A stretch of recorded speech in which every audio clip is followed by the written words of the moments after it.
Should the US continue their embargo of Cuba? Let's talk about it, but first hit that subscribe button and turn on that notification bell so you stay educated on how your money works. Since the 1960s, the US has imposed an embargo against Cuba, the communist island nation 90 miles off the coast of Florida. The embargo, known among Cubans as El Bloqueo, or the blockade, consists of economic sanctions against Cuba and restrictions on Cuban travel and commerce for all people and companies under US jurisdiction. So what are the arguments for and against continuing the embargo on Cuba? Argument number one for continuing the embargo: the US should maintain the Cuba embargo because Cuba has not met the conditions required to lift it, and the US will look weak for lifting the sanctions. Proclamation 3447, signed by President Kennedy on February 3, 1962, established the embargo against Cuba to reduce the threat posed by its alignment with the communist powers. Lifting the sanctions unilaterally could be an act of appeasement that could embolden Cuba to join forces with other countries such as Venezuela, Nicaragua, Bolivia, China, and Iran to promote anti-American sentiments or socialism in the Western Hemisphere. The US should not risk sending the message that it could be waited out or that seizing US property in foreign countries such as Castro did in Cuba when he took power will be tolerated. So what's the counter-argument to that? The US should end the Cuba embargo because its 50-year policy has failed to achieve its goals, and Cuba does not pose a threat to the US. Cuba's relationship with the Soviet Union during the Cold War raised concerns about US national security, but that era is long over. The USSR dissolved in 1991, and American foreign policy has adapted to the change in most aspects apart from the embargo. The US Defense Intelligence Agency released a report in 1998 stating Cuba does not pose a significant military threat to the US or to other countries in the region. The embargo can no longer be justified by the fear of communism spreading throughout the Western Hemisphere.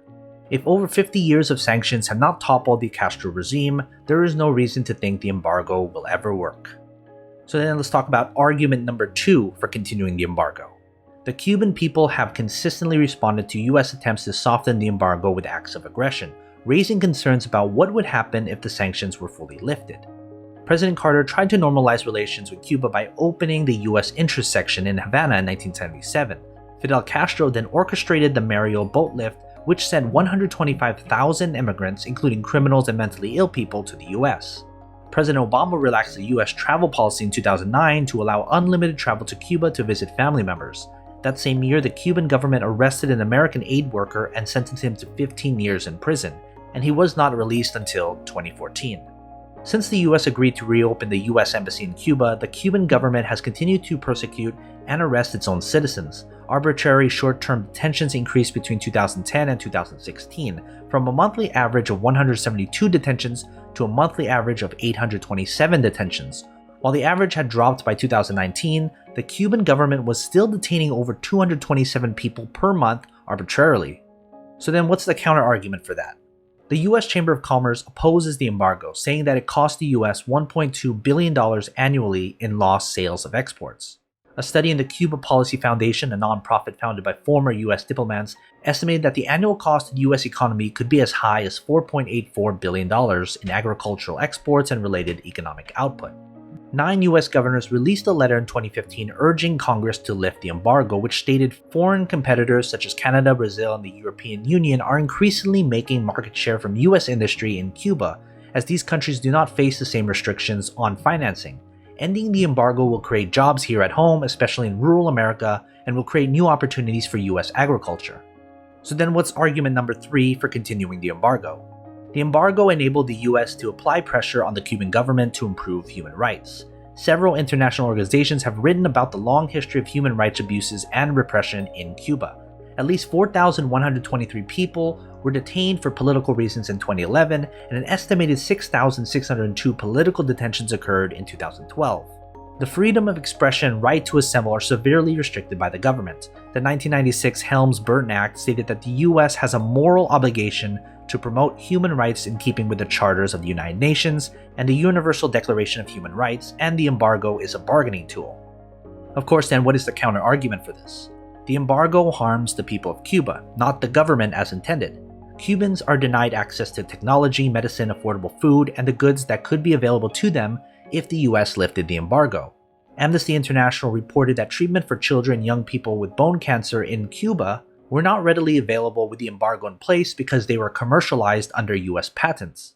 In April 2020, Cuba reported that the US embargo was preventing the import of important medical supplies and equipment, as well as other essentials.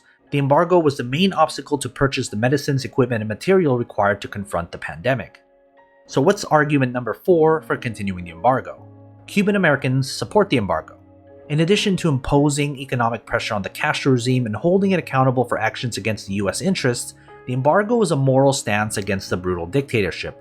Over the last 50 years, the embargo has served as a constant form of solidarity with the Cuban people. A 2019 poll found 51% of Cuban Americans supported the embargo. This is one of the reasons why President Trump won the Cuban vote in Florida during the 2020 presidential election. So then what is the counter-argument for this? Promoting democracy by prohibiting Americans from traveling to Cuba is hypocritical. Most Americans want improved diplomatic ties and open travel and trade policies with Cuba. Restricting American rights as a means of forcing another country to embrace freedom is hypocritical, as is demanding that Cuba adopt a representative democracy given the long history of US support for brutal dictatorships in countries that favor American interests. An opinion poll of more than 1,000 US adults found that 62% of respondents thought the United States should re-establish diplomatic relations with Cuba. Among Americans surveyed, 57% think that the travel ban to Cuba should be lifted, while only 27% think that the ban should remain. Regarding the trade embargo, 51% of Americans want to open trade with Cuba, compared to 29% who do not. And argument number 5 for continuing the embargo. The embargo should be maintained because open travel is insufficient to promote change in Cuba. Many democratic countries already allow travel to Cuba with no results. Lifting all travel restrictions to Cuba would not lead to improved conditions or the spread of democracy. More than 2.7 million people from around the world visit Cuba, including more tourists from Canada than any other country. Despite the steady flow of tourism from Western countries, the Cuban government still maintains total control over its people. Most Cuban nationals are banned from tourist areas such as resorts and beaches, so there would be limited contact with US citizens vacationing there. And the counter-argument is, the US should not have different trading and travel policies for Cuba than for other countries with governments or policies it opposes. The US trades with China, Venezuela, and Vietnam despite their records of human rights violations. President Bush lifted trade sanctions on North Korea in 2008 amidst concerns about the nation's desire to develop nuclear weapons. Americans are permitted to travel to other communist countries, nations known for human rights violations, and even places on the list of state-sponsored terrorism. Citizens may go to countries like Burma, Iran, and even North Korea if given a visa. There is no justification for singling out Cuba as the one nation in the world that is off limits. So what are your thoughts? Planning to travel to Cuba in the next few years? Leave a comment down below and let's get a discussion started.